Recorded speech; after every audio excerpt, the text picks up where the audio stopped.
Hi all, I'd like to ask the question today, could Magnus Carlsen have defeated Garry Kasparov in their Reykjavik Rapid tournament of 2004 encounter? I want to take you right to the critical position to gain a bit of focus on this video.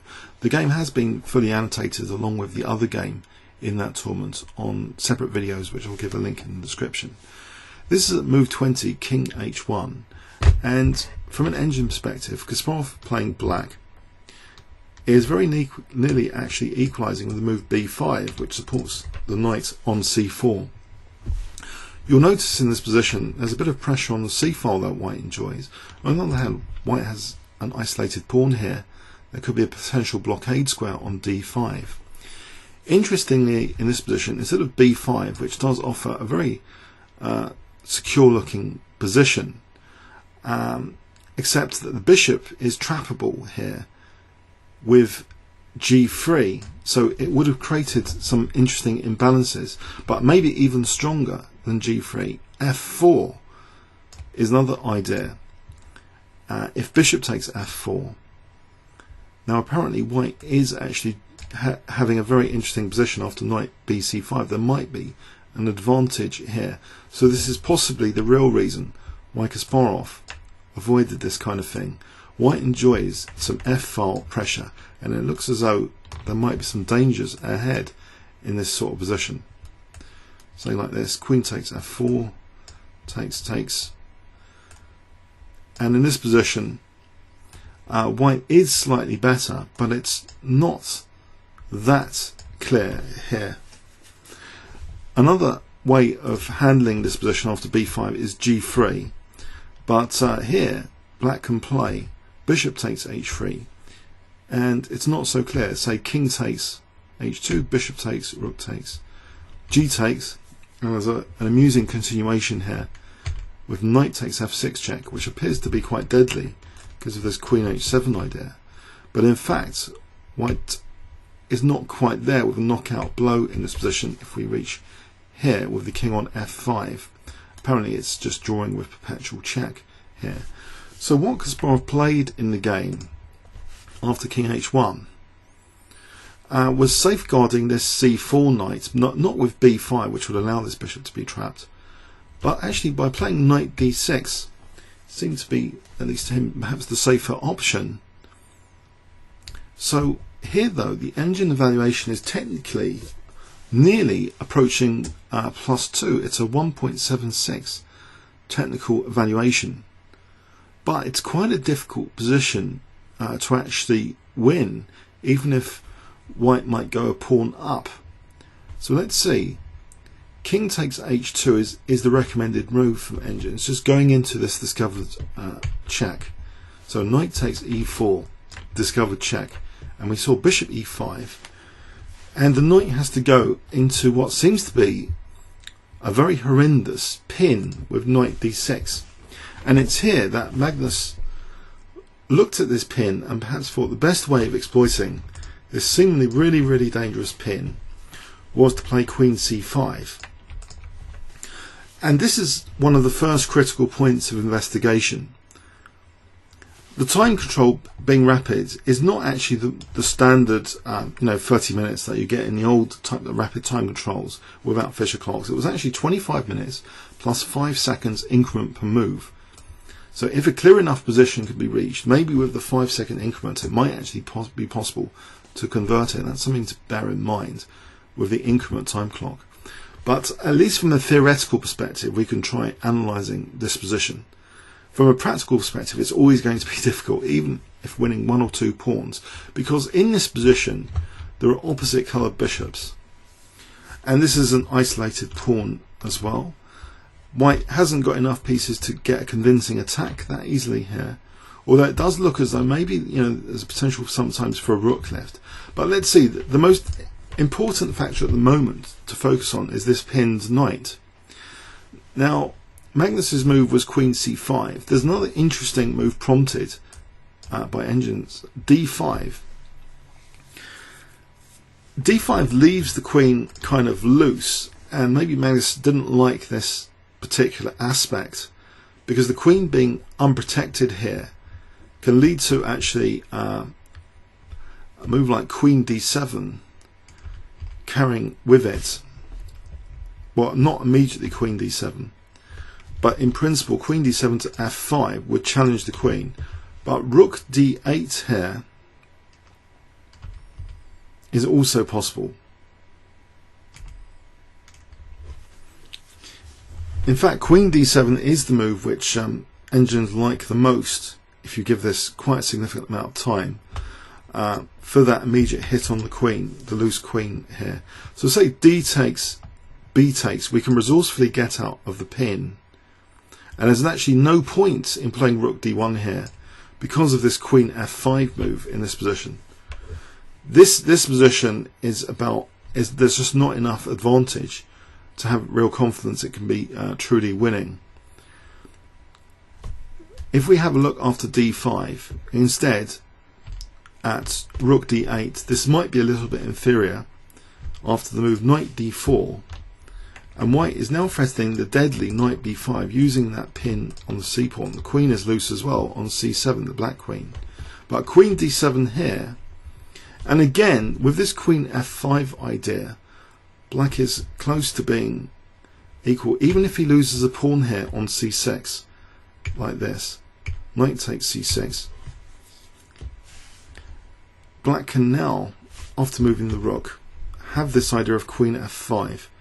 So any Rook D1, which is given as the best move, it can be reacted to with Queen F5. And in this position, it's a little bit like the game continuation, but maybe with a slight little improvement that the A pawn, which is a fixed target for the dark squared bishop, could be attacked perhaps a little bit more comfortably than a variation which occurred later in the actual game after bishop c3. White looks to have a technical advantage. From an engine point of view, it's approaching, +2. If this was like the Hertfordshire League with adjudications, normally you'd be convinced if it's approaching +2 to resign. And in fact, I had an adjudication earlier in the season where maybe, given this analysis, I'm actually starting to wonder, just because an engine indicates it's nearly +2, it's not actually that difficult it's not always that easy, rather, to win. And in this position, this is a case in point. Even if White wins the A5 pawn here, we have these opposite coloured bishops. How are these pawns going to get going without allowing some sort of infiltration? Just as an example, Rook EC8 now threatens immediately Rook takes C3 and Rook takes A5. If the bishop moves, very passive looking, but ready to move these pawns in theory. But Rook C2, Black's got a lot of pressure here. Let's say B4. Knight E7 is now an interesting idea to try and get the knight over to attack these pawns and loosen, threaten things as well, like Knight F4 maybe. B5, Knight D5. And again, it's actually a tricky position. If a blockade can be set up on these pawns, and this bishop looks to be going nowhere, the scope of that bishop, but I guess, it's possible technically, if supercomputers were playing this, maybe, possibly, to win with White with accurate moves. But at the moment, these pawns look utterly blockaded. How does White actually release the blockade? If, for example, the knight moves, then Rook takes B5 is immediately getting back a pawn because of this pin. If White's pieces are stranded there in this kind of position, it will take a computer to win it. Let's imagine F4, and this is going very, very far in. F4 has an idea now of F5 to push the bishop back, and maybe Rook F3 after. And now actually the engine evaluation shift is increasing.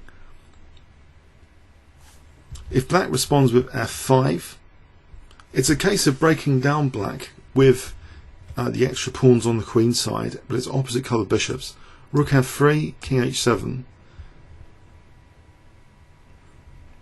and the knight can now go back to B3, for example, even if a pawn over here is sacrificed dynamically.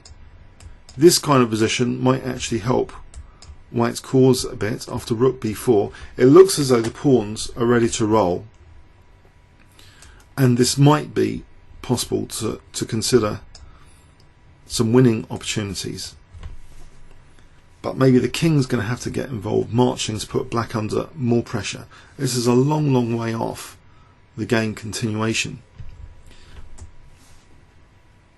Theoretically now, it's plus 2.45, which you'd imagine, even with the opposite coloured bishops, black's position might be starting to creak. It is two connected passed pawns on the queen side, after all. But if a light square blockade can be set up, it's going to be tricky. Let's follow this just a little bit further, like this, just to see the light square blockade set up. Can this actually be improved for white? Well, here there's now a tactic because of the rook for rook d7.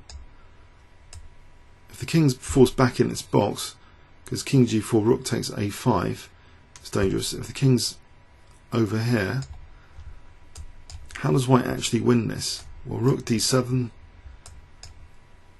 isn't actually demonstrable at all.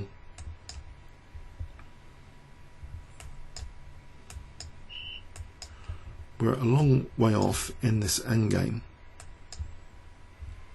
And again, we're reaching this kind of fortress with the opposite coloured bishops. But if we reach this position, actually there is a knockout win in this position. On king g6, rook takes b7, but black doesn't have to even play like that. So here, apparently, bishop f2 for a6, and the pawns are triumphing with the bishop. But black doesn't have to allow that. So say bishop c6,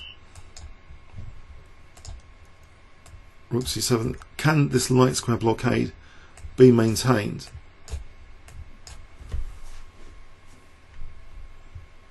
It's tricky. If there's opposite coloured bishops, it really is tricky. This could be potentially a drawable position, even though black is 2 pawns down. Very, very tricky. And if the white king tries to go over there, then losing h3 will give black some winning opportunities as well. Black has 2 potential passed pawns here. So it's a very, very tricky position. And this is a background, okay, so to the game continuation, where Magnus didn't play d5. Other methods which might be inferior, like bishop d7, this is no good. What we've just seen is very good, provided it's of queen d7, rook d8. Bishop d7, not so good. Queen c5, and black is in big trouble with the knight. So there's not too many options in that. But even so, as we've seen, even if white wins a pawn here and here, and has these 2 passed pawns, it's opposite coloured bishops basically.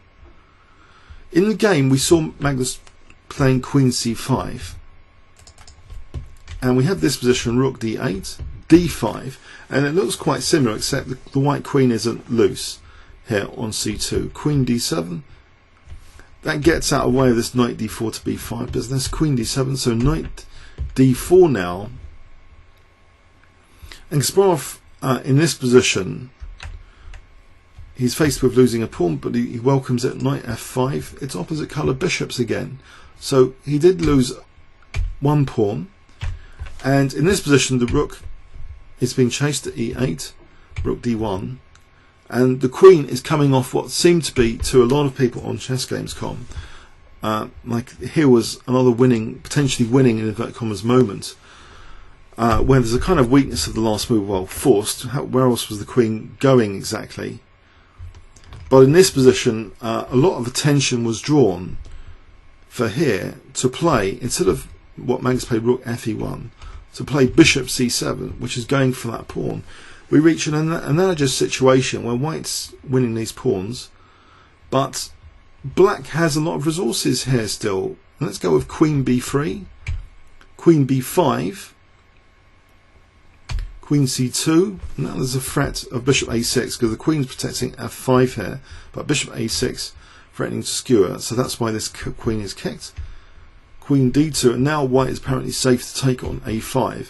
So we reach a different scenario where white's won that pawn on a5, so we've got two connected pass pawns, but the opposite coloured bishops make it really, really tricky.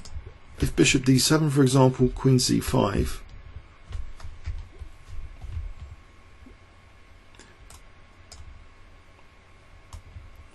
here queen g5, this is a tricky position as well. After rook ft1, bishop e6.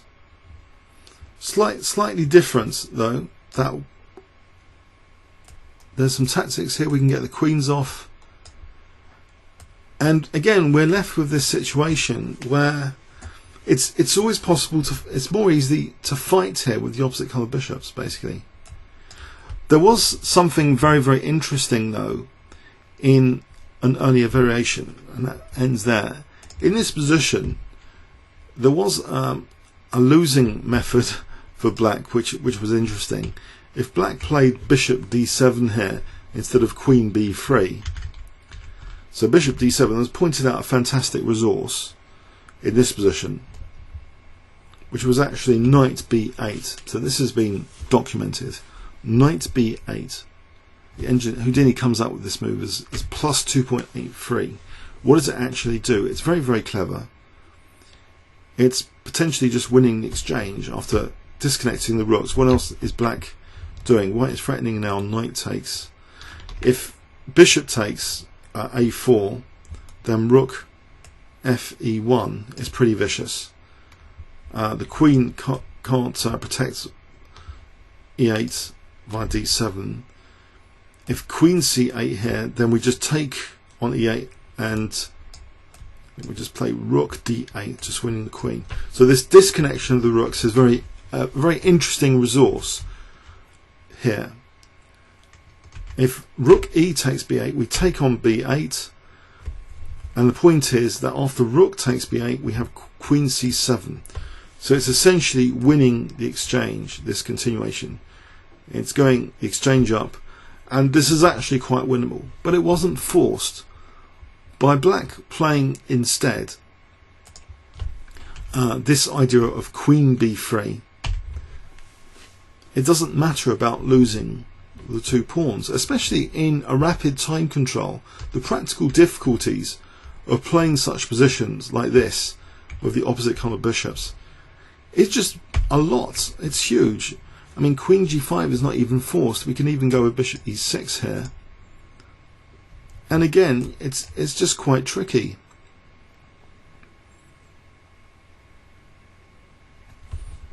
Although here, bishop takes c4, rook takes, the knight is loose.